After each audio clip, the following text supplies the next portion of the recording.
कह रहा है कि हमारा दिवालिया निकल गया है। इसहाक डार सेनेट के अंदर कहता है कि हमें आईएमएफ कह रही है कि जो हमारा लॉन्ग रेंज मिसाइल प्रोग्राम है उसको रोको। आईएमएफ ने कहा हमने नहीं कहा। तो मेरे पाकिस्तानियों आज गौर से सुन लें, जब एक कौम माशी तौर पे जब वो गिरती है तो जैसे ही वो गिरती है उसकी नेशनल सिक्योरिटी मुतासर होती है। जब सोवियत यूनियन दुनिया की दूसरी बड़ी ताकत, सबसे बड़ी फौज, लेकिन जब माशी तौर पे वो गिरा तो वो टूट गया। हम भी आज उधर खड़े हैं। अगर हमने अभी जो मैं ये अब अगली बात आपसे करना चाहता हूं कि अगर मैं अपनी एस्टैब्लिशमेंट इस सारे पाकिस्तानियों को बताना चाहता हूं कि अगर अभी हमने इस मुल्क को ना संभाला ये सबके हाथ से निकल जाएगा। मैं आज अभी आपको अपना प्रोग्राम देने लगा हूं 10 पॉइंट का कि मैं आगे क्या कैसे हमने मुल्क को निकालना है। तो मैं उससे पहले मैं आज पाकिस्तान की एस्टैब्लिशमेंट से सवाल पूछता हूं कि मुझे यह बताएं कि यह तो वाज़ेह है आपने फैसला किया हुआ है कि इमरान खान के ऊपर लकीर डाली हुई है। हमने जी इमरान खान को जीतने नहीं देना, ये सारा ड्रामा, सब कुछ, इलेक्शन डिले, ये सारा जो मेरे घर के ऊपर वारदात, लोगों को पकड़ा जा रहा है, मकसद एक है कि इमरान खान को हमने इक्तदार में नहीं आने देना। तो मैं आपसे पूछता हूं कि अगर चले ना आने दें, लेकिन अपना बताएं कि आपके पास कोई प्रोग्राम है? क्या आपके पास कोई प्रोग्राम है मुल्क को इस तबाही से निकालने का? क्या कोई रोड मैप है? मैं चैलेंज करता हूं कि ये जो ऊपर लोग बैठे हुए हैं, इनका कोई, ना इनके पास कोई अहलियत है, ना इनके पास नियत है। इन लोगों के तो सारे पैसे बाहर पड़े हैं। ये तो पाकिस्तान से जब मसला आता है ये बाहर भाग जाते हैं। तो इनके पास, अगर आप कोई समझते हैं कि ये मुल्क को संभाल सकेंगे जिस तेजी से हम नीचे जा रहे हैं, तो ये तो नहीं होने लगा। तो क्या आपके पास अगर और कोई प्रोग्राम है तो बताएं। अगर आप मुझे आज ये कह दें कि हमारे पास ये प्रोग्राम है, इससे मुल्क उठ जाएगा और इसलिए इमरान खान आपको नहीं आना चाहिए, मैं कहूंगा ठीक है, मैं अपने मुल्क के लिए पॉलिटिक्स कर रहा हूं, मुझे कोई क्या दे सकता है कोई, तो मैं ठीक है, लेकिन मुझे बताएं कि क्या प्रोग्राम है, क्योंकि मुझे पता है किसी के पास कोई प्रोग्राम नहीं है। प्रोग्राम अब ये मैं आपको बताने लगा हूं क्या है पाकिस्तान को। जिधर आज पाकिस्तान पहुंच गया है, कोई आसान रास्ता नहीं है इसको इस मुश्किल से निकालने का।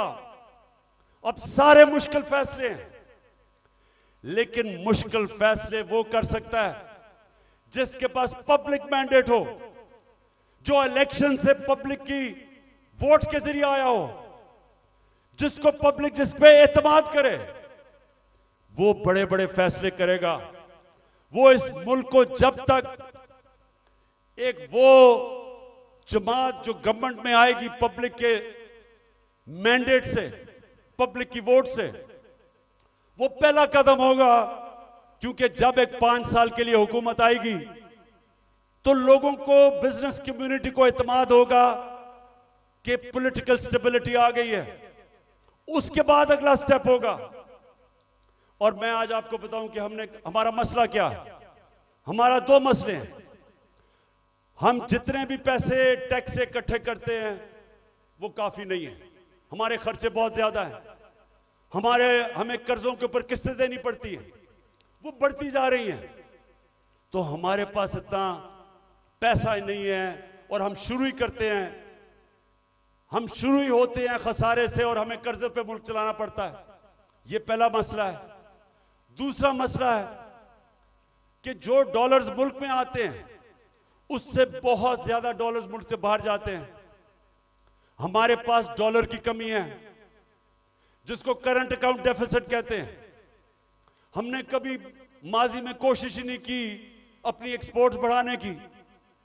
जो भी मुल्क तरक्की किया है, ईस्ट एशिया, चाइना, सब ने अपनी एक्सपोर्ट्स बढ़ाई हैं। एक्सपोर्ट्स बढ़ाती है तो डॉलर आते हैं। हमने कभी कोशिश ही नहीं की। हमारी इंपोर्ट्स बहुत ज्यादा हैं। तो अब मैं आपको बताऊं कि ये दो हमारे खसारे हैं। एक की वजह से रुपए पे प्रेशर पड़ता है, रुपया गिर जाता है। रुपया गिरता है, महंगाई होती है, गुर्बत होती है। और दूसरी वजह से कि हम सारा वक्त, क्योंकि हम टैक्स ही कितना नहीं इकट्ठा करते, सारा वक्त हमें मसला पड़ा रहता है। हम बैंकों से और पैसे लेते हैं, उसके ऊपर सूद होता है, तो हम इधर फंसे हुए हैं। तो इसके लिए सबसे पहले पाकिस्तान के अंदर एक उस तरह की सर्जरी करनी पड़ेगी। मुल्क का गवर्नेंस सिस्टम ठीक करना पड़ेगा। उसके लिए रूल ऑफ लॉ लाना पड़ेगा। मुल्क की एनवायरनमेंट चेंज करनी पड़ेगी। जिस तरह हम गवर्नमेंट चलाते हैं बिल्कुल चेंज करना पड़ेगा। और जो हमने डॉलर मंगवाने हैं मुल्क के, जरा गौर से सुने, मैं आखिर में पहुंच रहा हूं। डॉलर कैसे आएंगे? एक्सपोर्ट्स बढ़ाने में तो टाइम लगेगा। एक तरीका है डॉलर लाने का, ये जरा गौर से सुन लें। और आज बैरूनी मुल्क पाकिस्तानी भी सुन रहे होंगे, मैं उनको भी बताना चाहता हूं कि देखिए, मैं बड़ी देर से एक ही बात कहता हूं कि सबसे बड़ा असासा पाकिस्तान का बैरूनी मुल्क पाकिस्तानी है। उनके पास जो डॉलर्स पड़े हुए हैं, अगर हम अपना गवर्नेंस सिस्टम ठीक कर लें, हम अपना रूल ऑफ लॉ ठीक कर दें, हम इस मुल्क के अंदर एतमाद अपने सिस्टम में ले आए कि अगर वो अपना सरमायाकारी करते हैं पाकिस्तान में, तो हमारा जो अदलिया का निजाम है, जो हमारा गवर्नेंस सिस्टम है, वो उनके सरमाए की हिफाजत करेगा। जिस वक्त ये कर दिया, अब जरा सुने, मैं आपको फिगर्स बताता हूं। 18,000 अमेरिका के अंदर पाकिस्तानी डॉक्टर्स हैं। फिर से सुन लें, पाकिस्तानी अमेरिकन डॉक्टर्स अमेरिका में 18,000 हैं। आपको पता है कि उनकी टोटल वेल्थ कितनी है? 18,000 पाकिस्तानियों की वर्थ कितनी है? 200 अरब डॉलर।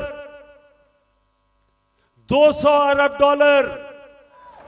क्या IMF के पास हम घुटनों के ऊपर हैं, हम 6 अरब डॉलर मांग रहे हैं।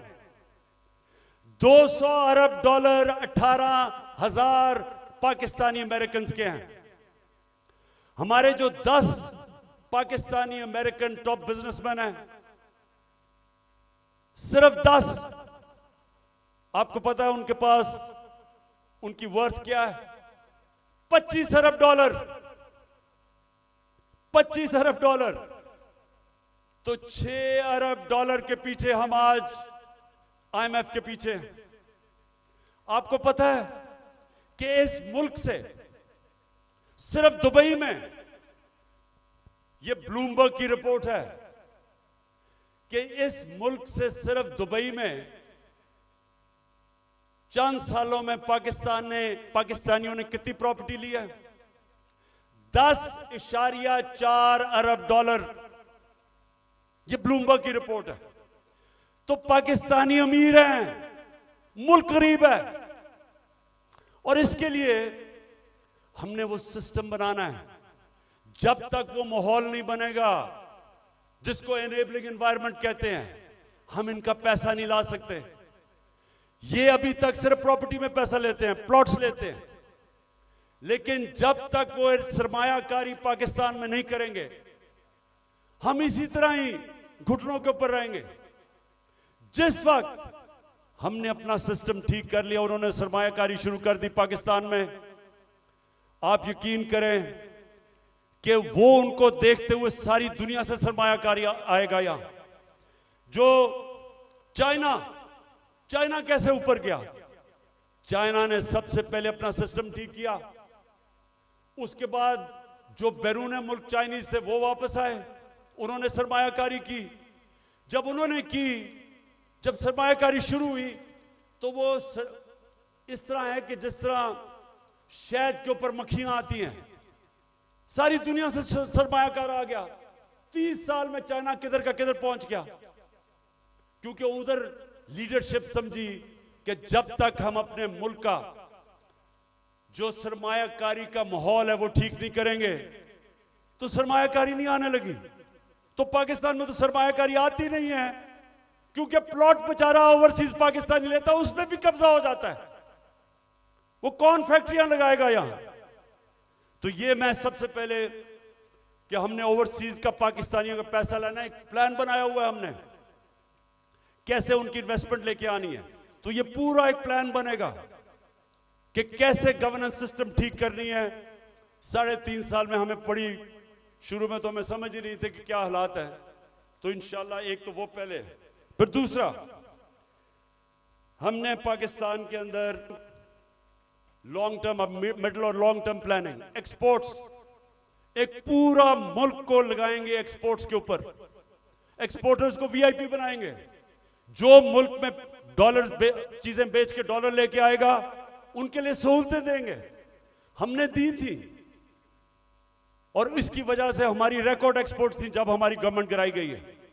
तो फिर एक्सपोर्टर्स को जब तक आप उनको वीआईपीज नहीं बनाएंगे, जिस तरह ईस्ट एशिया में बनाया था, जिस तरह इंडोनेशिया, मलेशिया, ये चाइना ने जब तक नहीं किया, एक्सपोर्ट्स नहीं बढ़ेंगे। हम तवज्जो नहीं दी कभी उसके ऊपर।